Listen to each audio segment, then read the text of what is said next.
Should your ultimate goal be comfort or growth? Let's talk about it. See, I've been falling all my life and people wonder why I'm down to earth. This is Adversity University. If you waiting for somebody to feel sorry for you, then you failed already. Success is best to those who've been grounded first. Cause ain't nobody gonna feel sorry for you. Now what are you willing to do? The only thing that separates a winner from a loser is perseverance. And this is Adversity University. So, we asked the question, should your ultimate goal be comfort or should your ultimate goal be growth? What do you think? Yeah, so I think where let's start first, where that question was birthed from. So my thoughts were earlier when we were on the phone that people probably benefit more during times of adversity, right? Yep. And your whole platform is Adversity University. Yep. So what is people's ultimate goal? Most of the time they'll tell you their goal is to live a comfortable life, right? Mm-hmm. But there's no growth in comfort. Like those things never coexist. So in all essence, most people spend their life searching for comfort, going through adversity. Yes. And the reason why they never able to pull themselves out of adversity because they don't embrace the adversity aspect of their life. Repeat and if that. they embrace, most of the time, people spend their whole life searching for comfort, but going through adversity. Mm-hmm. The problem is they never embrace the adversity aspect of their life when they're going through it. Because that's the time when you should be growing. Facts. Right? Facts, yeah. So my question was, which part of your life is most beneficial to you at the end of the day? Is it the comfort part of your life or is it the adversity part of your life? Okay. I mean, so what do you think? What do you think? there's a couple of different ways I can respond to that. All right. You say which part of my life is most beneficial? Is it the comfort part of my life or is it the adversity? Adversity. Yeah. Adversity part of your life. In hindsight, I mean, obviously, because, I preach this, I preach to people to embrace adversity in order to reach success. So in hindsight, I can say the most beneficial part of it is adversity. But in going through adversity, it's hard to see, that what you're going through right now is going to set you up later to be more beneficial. You know what I'm saying? To allow you, to help you, to assist you with becoming more successful. It's hard to see that in the midst of the adversity. That's why that's the purpose of Adversity University. I try to tell people to embrace adversity because that is what, pressure builds diamonds. And that's what ultimately did it with me. So again, I repeat, in hindsight, adversity is more beneficial, but we spend our life trying to reach a certain level of comfort because we struggle. We come through the struggle, I tell my story. I spent my life, by the time I was 18 years old, I lived in 22 different houses. I went to 10 different schools. That's no stability at all. So I spent my life searching for comfort. Whatever that looked like, however I felt like I needed to get it, the only way I knew to get it, some wrong stuff, grinding, just kind of living life. But I search, high and low, to find that certain level of comfort because I didn't want to be the person that I was. I didn't want to live like for the rest of my life how I lived when I was coming up because there was no stability. So, as far as beneficial, the adversity is what allowed me to focus, number one, to seek out different opportunity, to have, high aspirations. My ambition was on 1,000. My drive was on 10,000. It was nothing that nobody can do or say to me that would stop me from being successful, period. So, in all actuality, every stage, every level of my life was filled with adversity. And I always had to overcome it since I can remember. I mean, I'm talking about since I can remember. And I probably can only remember a few things here and there, maybe from about 6 years old. You know what I'm saying? But it was always a struggle because I didn't grow up with a silver spoon. You know, it was a struggle for us.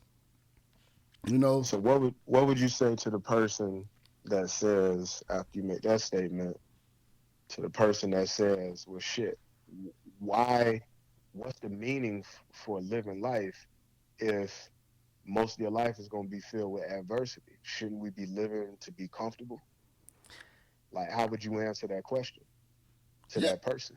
I mean, yeah, you can live to be comfortable, but see, the thing about life is everybody want to get to the end before they start, right? So the end is being comfortable, but the start is, it's a whole process. You got to go through that process, and the process is the adversity.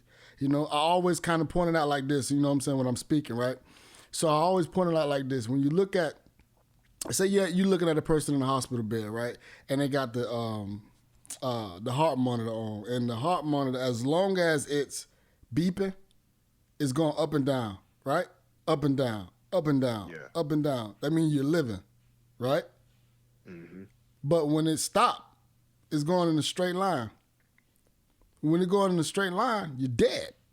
I mean, there's no more opportunity. It's gone. So I'm saying all that to say... That's a damn good analogy. Yeah, man, because you think about it, the ups and downs is life. It's life, man. Like, you're going to prosper, you're going to fall short. You're going to prosper, you're going to fall short. But at the end of the day, as long as you're living, that's going to keep happening. So you got to embrace that. Like, you gotta take that in. Understand that, you know, when you hit rock bottom, the only place you can go is up, period. And once you understand that, the rates of depression can get better, you know, confusing, you know, all these things that are the shortcomings of us, you know, us as people, you know what I mean, as human beings. You know, if we can understand that and embrace that, I mean, we got a bright future ahead of us because, I mean, again, the depression rate is high. And more people are depressed than they know. You know what I'm saying? I'm going to say that again. More people are depressed than they know. You know what? You're right. And I think a lot of that is because, and I don't want to say just social media, because, you know, people have been depressed way longer than social media has been around. But I'll say this. I think people look at certain people, and I'll just make an example out of celebrities. People look at certain celebrities or celebrities in general on social media, and what celebrities post on social media is the highlights of their life. Yeah. Right? Yes. And so people are looking at that, and they're wanting that aspect of that celebrity's life because they think that aspect that is posted on social media is 100% of their life. Yes.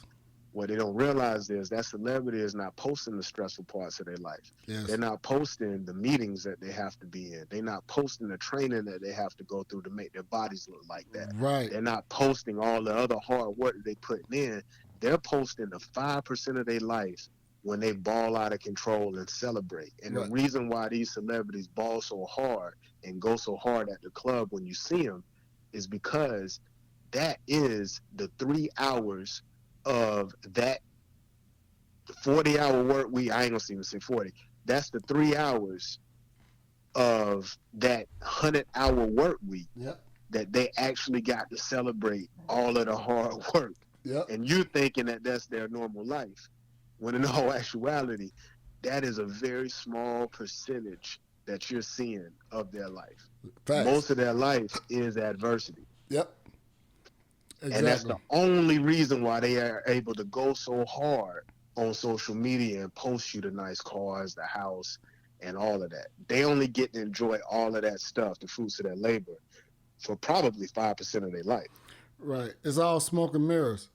Yeah. That's pretty much, you know, sums it up, because it's like that aspect of their life, what they're doing is highlighting, like you say, highlighting the highlights of their life. They're not posting about the struggle. I mean, but if you really pay attention to it, okay, this is a good. I just got a thought, right? If you really pay attention to it, let's talk about rappers. Mm-hmm. Right, most rappers, you know what I mean. They come from the struggle. They come from the streets. They come from hardship, and the ones that are successful often talks about the struggle and the negative aspects of their life, and that is adversity, bro. You understand what I'm saying? So if you really pay attention to life, most people, right? Most people succeed off of adversity. So it makes sense to simply embrace it. Understand that, okay, what I'm going through is going to set me up to be a millionaire. You know what I'm saying? What I'm going through is going to set me up to be a billionaire. And it ain't even about being millionaire, billionaire. It's going to set me up to be successful. Like I come from, like I said, I lived in 22 houses. I went to 10 different schools. You know, I played sports. I was successful in sports, but I always was injured.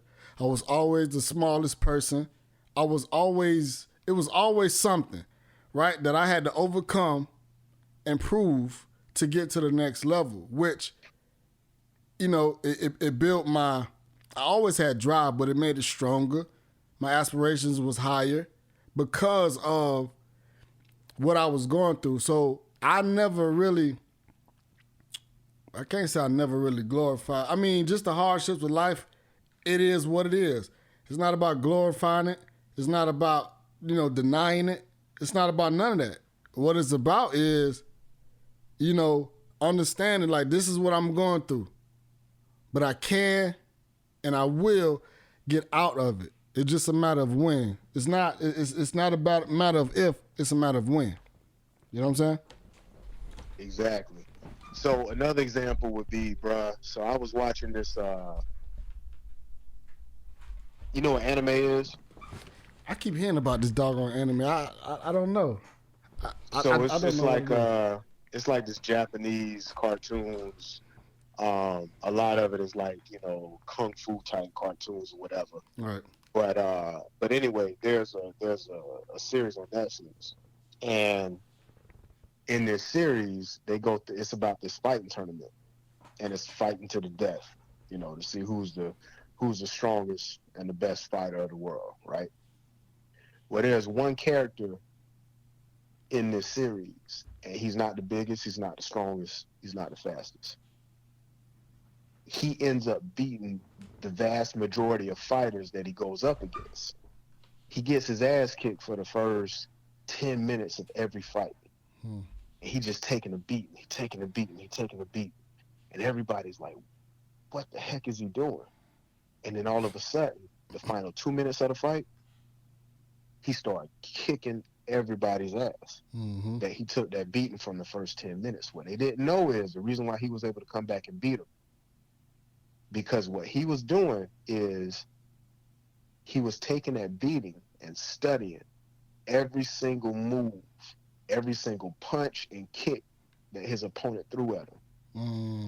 So he was taking all of that beating and studying their moves. Wow. And then only once he learned and had figured them totally out did he switch and start fighting back. And when he did, he was unstoppable because he was able to predict every single hit, every single kick, and it wasn't even a battle after that. That's life. That's adversity. And that's life, bro. Yeah. When shit kicking you and hitting you and punching you and getting you down, you gotta embrace it. You gotta take it. You have to. And study it. Yes. You don't just take it and wallow and be just and feel sorry for yourself. You know what I'm saying? Mm-hmm. You gotta study that shit. That's when you sit back and you're like, okay, you threw that right at me and you caught me in the jaw that time. But I noticed when you threw that right, you squinched your eyebrows up right before you threw it. Right. So I know anytime you squint your eyebrows up next time, you throwing that right. I know how to counter that shit. Yes. Yes. It's going. I'm gonna let you go. You gonna hit me a couple of times before I figure it out. Right. But once I figure it out, you'll never touch my face again. Straight up. And you know what? Like, I love how you just broke that down because, I mean, again, that's life, man, and that's what most people go through. They always get beat up. They're getting beat up, but some people don't know how to get back up, bro. Some people feel like that's the end all be all, not knowing that eventually you're going to power up. You're going to power up if you just pay attention. All you got to do is pay attention. See, most people's downfall is they don't pay attention to the adversity, whatever's going through in life. Like you're not really paying attention as to what's going on. So if you're not really paying attention as to what's going on, you don't know how to get to the solution. And at the end of the day, the solution is what's going to allow you to be successful. You know? So, exactly. Yeah, man. So, damn, bro, I really love how you broke that down. Now I got to start watching these. What is it? Anime? Anime, yeah. Anime. Eat the cake, anime. But no, I mean, I thought it was a dope like analogy for life because this dude, it was almost like watching, Rocky movies. You know what I'm saying? Where he taking this beating, but you could see him as he's taking this beating. He's trying to block everything, but he's also looking and just taking jabs to the face, and he's studying every time they kick him in the stomach or the ribs, and he just studying everything, and he willing to accept all of the pain because he knows that once he figures it out. And he does it every fight. He's like, I got 5 minutes to last and to take the beating from this person for 5 minutes. But if I can last these 5 minutes and take this beating from this person, I'll have any fighter that I'm up against figured out in 5 minutes. Yeah. Yeah. And that's life. Yeah, it is life, man. And, a lot of people in life, they're scared to take that first step because they're scared to get beat up. They're not willing to take that beating. They're not willing to take that beating. You got to suffer through it. You got to suffer it's through part it of to learn. It's part of it. And that's what people fail to really, realize and understand is like you're not going to score a touchdown every time you touch the ball. You know what I'm saying? Like you got to get 1 yard before you can get 10. You got to get 1 yard before you can get 50. You got to get 1 yard before you can get that 100-yard run and touchdown. You understand what I'm saying? Like it's a process. People are scared of the process. They fear the process, and that's why most people are content and comfortable, and they live in that comfort zone. But we all know, me and you, and everybody else that's listening to this podcast, we all know that success lies outside of that comfort zone. The sooner you realize that, the sooner that you will be successful. At the end of the day. My brother. Yes, sir. Yeah, like I always say, man, growth and comfort never coexist. No, not at all. Not at all, my brother. But, shoot. So the question is, what's the question? The question is, should your goal in life be growth or should your goal in life be comfort? I want to hear from y'all. Leave a message in the comment section. Like, share to whoever may find value in this. It's me, Coty Motivation, Demetrius people. Like I always say, knowledge is power, but shared knowledge is more powerful. And perseverance is the key to overcoming all adversity. So never give up. No matter what life throws at you, focus on the solution. And let success be your goal. Yes, Coty sir. Motivation. I'm out of here. With perseverance to meet adversity, then success is right around the corner. You just gotta be willing to keep going. This is Adversity University. What's your plan? You gonna keep your feet planted or you gonna keep your feet moving? And success is the next step. Now what you gonna do? Adversity University.